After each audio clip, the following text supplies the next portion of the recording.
Hello everyone, আসছিল পায়েলদের বাড়ির ছাদে আমাদের স্কুলের বান্ধবীদের পিকনিক। প্রতি বছরই এই পিকনিকটা হয়, আর যেহেতু আমার আর জুলির বাড়ি কাছে, তাই আমরাই প্রতিবার আগে গিয়ে পৌঁছাই।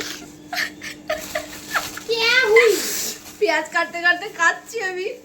আর জুলির তো পেঁয়াজ কাটতে গিয়ে চোখের জলে নাকের জলে অবস্থা। তার কিছুক্ষণ পরে আমাদের বান্ধবীরা এলে আমরা আগে ব্রেকফাস্টটা করে নিই। ক্লাস 10-এ যখন আমাদের সবাইকে বাড়ি থেকে একটু ছাড়লো যে বন্ধুদের বাড়ি আমরা যেতে পারি, আর পায়েল আর আমি অল্প অল্প রান্না শিখেছিলাম, ওই চোঙা পোড়া যা হোক, সেই তখন থেকে আমাদের এই পিকনিকটা শুরু হয়েছে। আর এখন স্কুল কলেজ শেষ হওয়ার পরেও সব বন্ধুরা সারা বছর যতই ব্যস্ত থাকি, এই একটা দিন সবাই একসাথে দেখা করার চেষ্টা করি। এবছর রিম্পা নিজে পাঁপড় ভেজেছে, চলো তোমাদের পাঁপড় ভাজাগুলো দেখাই। এই যে মানে এই হচ্ছে পাপড়ের কালার, দে একটা আমাকে, এই হচ্ছে একটাই দে, এই যে পাপড়ের কালার, পাপড় আর করেছে সুন্দর।